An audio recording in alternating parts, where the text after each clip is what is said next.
El día que conocí a Mary, un día de verano de 2007, realmente terminé hablando con una puerta. Bueno, más que hablar con una puerta, escuché los sollozos y las plegarias que venían del otro lado de esa puerta. Hablé con Terence, el esposo de Mary, durante 15 largos años. Mary aceptó verme porque a mi edad era imposible que trabajara para algún periódico y en realidad, yo no parecía otra cosa que un estudiante obsesionado con algunos temas, ocupado en su carrera y, si todo salía de acuerdo al plan, esperanzado en escribir algunas piezas de ficción, en algún momento. Y eso era todo lo que yo era. Obtuve la dirección de su casa y acordé visitarlos en un fin de semana en el que yo estaría en Chicago visitando a una tía. Terence me recibió, Mary se había encerrado en su habitación. Acampamos junto a la puerta durante media hora.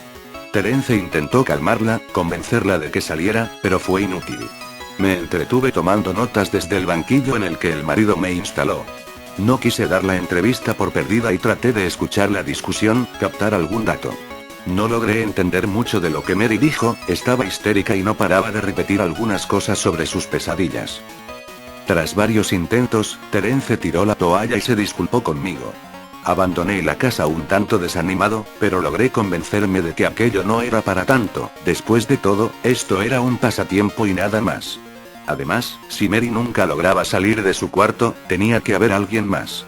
Mary era la administradora de un pequeño foro electrónico de anuncios, un BBS, con base en Chicago, en 1992, cuando tropezó con Smile.jpg y su vida cambió para siempre. Tenía apenas 5 meses de casada cuando pasó a formar parte de los 400 usuarios que, se estima, abrieron el hipervínculo. Ella, sin embargo, es la única que ha hablado abiertamente sobre la experiencia. El resto han permanecido en el anonimato o quizá han muerto. Fue en 2005, cuando apenas cursaba la preparatoria, que Smile.jpg atrajo mi atención por mi creciente interés en los fenómenos surgidos en Internet. Mary solía ser la víctima que se citaba para darle credibilidad a un fenómeno que también llegó a denominarse como Smile.gov. Lo que más me atraía era el absoluto silencio en Internet sobre la cuestión, la gente familiarizada con los rumores y dispuesta a hablar sobre ellos los consideraba apenas un hoax, pues incluso dedicando algunas horas a la tarea, es imposible encontrar la imagen. Ciertamente, existen muchas fotos manipuladas con la finalidad de hacerse pasar por la original y es eso lo que uno va a encontrar en los primeros intentos con cualquier buscador. A la imagen original se le atribuyen efectos colaterales muy significativos: ansiedad aguda, delirio y en algunos casos, epilepsia. Creo que ese es el principal motivo de que el archivo sea apenas una sombra, un fantasma que suele mencionarse de vez en cuando. La censura del tópico se apoya en el escepticismo o en el miedo. Ni Smile.jpg, ni Smile.doc son mencionados en Wikipedia, aunque virales más escandalosos como goaxeello.jpg o 2girls1q, cuentan con su propia entrada. Asimismo, cualquier intento de subir una contribución referente a Smile.jpg, es sistemáticamente eliminada por cualquiera de los múltiples administradores de la enciclopedia en línea. Al parecer, ya se hablaba de Smile.jpg en los remotos tiempos de Usenet, e incluso existe una historia muy persistente sobre un hacker que en 2002, inundó los foros de sátira y humor de Something Awful con la imagen, volviendo epilépticos a casi la mitad de su público. Se cuenta también, que para finales de la década de los 90, una cadena circuló vía email con el asunto. Sonríe, Dios te ama. Sin importar los altos márgenes de exposición que estos eventos supondrían, pocas personas admiten haber tenido contacto con el archivo y hasta ahora, ninguna página o vínculo convincente ha sido descubierto. Aquellos que claman haber visto Smile.jpg, suelen alardear agregando que en el momento en que lo vieron estaban muy ocupados como para guardar una copia en su disco duro. De cualquier modo, las descripciones de las presumibles víctimas suelen tener algunos puntos de coincidencia: un perro cuando se especifica su raza, un husky siberiano, iluminado por el flash de la cámara en una habitación en penumbras. El único detalle que se distingue en la imagen es una mano que surge desde la penumbra y usualmente, no parece hacer nada más que posar, hacia el margen izquierdo. Por supuesto, el enfoque de la imagen es el perro o la criatura similar a un perro, como también suelen llamarlo. El animal muestra una par de filas de enormes, blancos y afilados dientes, con un gesto que casi parece humano. Se suele agregar que la imagen se ha quedado dentro de la cabeza del espectador y que conforme se repite, vuelve en momentos de distracción durante el día, esta va envolviendo la mente, hasta el punto en el que la imposibilidad de pensar en otra cosa se confunde con la sensación de no poder mirar hacia otra parte y la imagen comienza a despertar impresiones en los otros sentidos. Estos, por llamarlos así, episodios, parecen estar relacionados con los diagnósticos de epilepsia y también con la aparición de pesadillas, nítidas y paulatinamente más inquietantes. Después de que la condición empeora, el testigo suele terminar medicado y esto, al menos en algunos casos, suele mitigar el proceso. Supongo que el tratamiento que Mary tomaba, no fue parte de esos casos.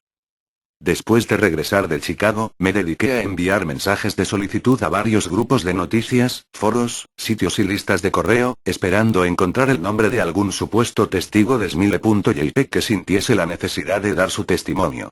Pasó demasiado tiempo sin ninguna respuesta y en algún momento, mi curiosidad comenzó a apagarse. Me encontraba camino a exámenes finales.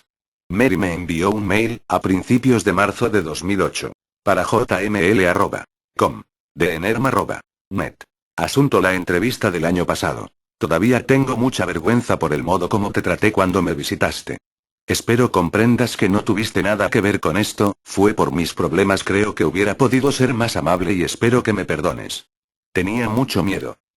Me siento acosada. He vivido así durante 15 años. El perro viene a mí en mis sueños, cada noche.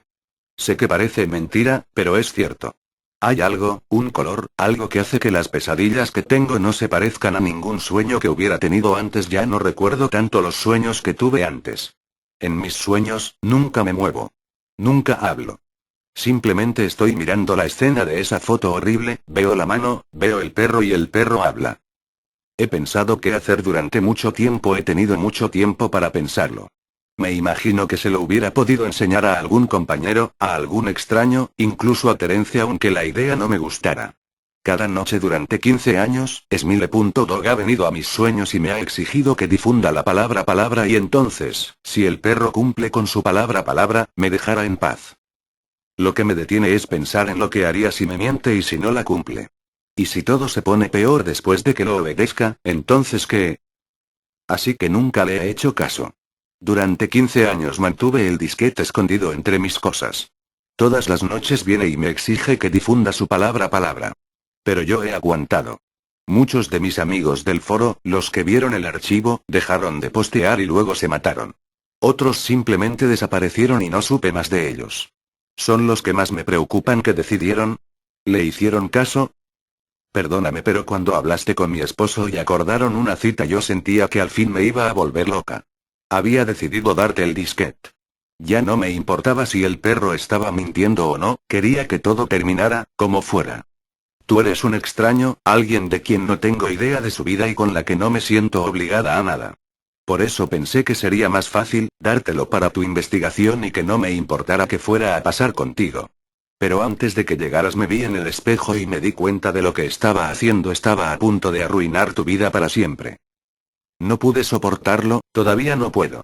Tengo mucha vergüenza de lo que estuve a punto de hacerte y todo lo que espero es que esta advertencia haga que recapacites y dejes de buscar el archivo. Porque puede que te encuentres con alguien más débil o más inconsciente y no dude en obedecer sus palabras. Las palabras. Todavía estás a tiempo de detenerte. Sinceramente, Mary. Terence me llamó unos días después, estaba en la ciudad y quería verme, lo cité en un café. Mary se había suicidado. Después de cremarla, había decidido revisar sus cosas, sus cuentas de correo y su ordenador. Fue hasta que me contó que había dado con el email que su esposa me mandó, que me di cuenta del verdadero estado en el que se encontraba. Era poco lo que quedaba del carácter afable y seguro con el que me había encontrado el año pasado. Me pidió que hiciera caso de lo que su esposa me había advertido. Había encontrado el disquete, etiquetado simplemente como Dog, en una estantería, en medio de un libro.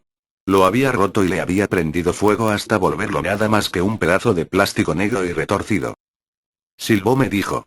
Noté su rostro palidecer mientras intentaba tragar saliva y luchaba por explicarme, por encontrar las palabras correctas para explicarme la cosa. Silbó, la cosa. Trató de disimular el tono de su voz, el temblor de sus manos, dándole un trago a su taza de café. La cosa aulló cuando se estaba quemando. Noté el cambio en su cara, conforme se daba cuenta de lo que me estaba diciendo como si fuera un animal, vivo. Me conmovió, quizá demasiado. Tengo que admitir que no supe cómo manejar mi encuentro con Terence.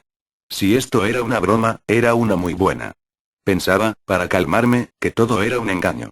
Parecían una pareja seria, pero quién sabe, quizás solo se habían estado divirtiendo. Luego encontré el obituario de Mary e incluso, encontré una pequeña nota que cubría su muerte en la sección policíaca de un tabloide de Chicago. Estaba muerta, al parecer, aunque ni la nota ni el obituario decían nada acerca de un suicidio. Decidí abandonar definitivamente mi pasatiempo, sobre todo porque estaba por finalizar el semestre y tenía que concentrarme en los exámenes. El mundo tiene formas extrañas de ponernos a prueba. Casi después de un año completo de que viera al esposo de Mary, recibí otro mail. Para jml@com. Del Zair82@com. Hola. Encontré tu correo electrónico en una lista de correo. Tu perfil decía que estabas buscando a Smiledog. Yo la vi y no es tan mala como todo el mundo dice. La adjunto. Hay que difundir la palabra palabras. La verdadera imagen no la pondré, no sé si sea la verdadera imagen. El fin del mensaje todavía me da escalofríos. Mi cliente de mail mostraba un archivo adjunto. Su nombre, como era de esperarse, era smile.jpg. Consideré si bajarlo o no. Era muy probable que fuese falso, todo lo que había pasado no volvía más probable otro resultado. Además, aún no estaba completamente convencido de los dichosos poderes de un simple fichero. El caso de Mary me había sacudido, claro, pero, ¿no era una paciente psiquiátrica de cualquier forma? Además, ¿cómo es que una simple imagen podría hacer lo que se supone que ésta hace? ¿Qué clase de criatura es capaz de romper la mente de un ser humano usando como único medio, sus ojos? Por otro lado, no todo podía ser una mentira, algo tenía que existir del otro lado de la leyenda. Si descargaba la imagen, si la miraba, si al final de todo resultaba que Mary se encontraba en lo correcto, si Smile.dog venía a mí en mis sueños a exigirme que difundiera su palabra palabras, ¿qué haría entonces? ¿Viviría como lo hizo Mary, luchando con todas mis fuerzas durante el resto de mi vida, para no rendirme ante las órdenes de la criatura, hasta finalmente sucumbir a mi propia muerte o mi propia locura? ¿Y si elegía el otro camino, a quién le cargaría algo como esto? En mi intención original, que era escribir un artículo corto sobre Smile.jpg, había pensado que podía anexar la imagen como evidencia, pero en esos momentos no esperaba que cualquiera que leyera el artículo, cualquier interesado, terminara afectado. Asumiendo que el archivo adjunto en el mail fuera genuino, sería lo suficientemente malicioso como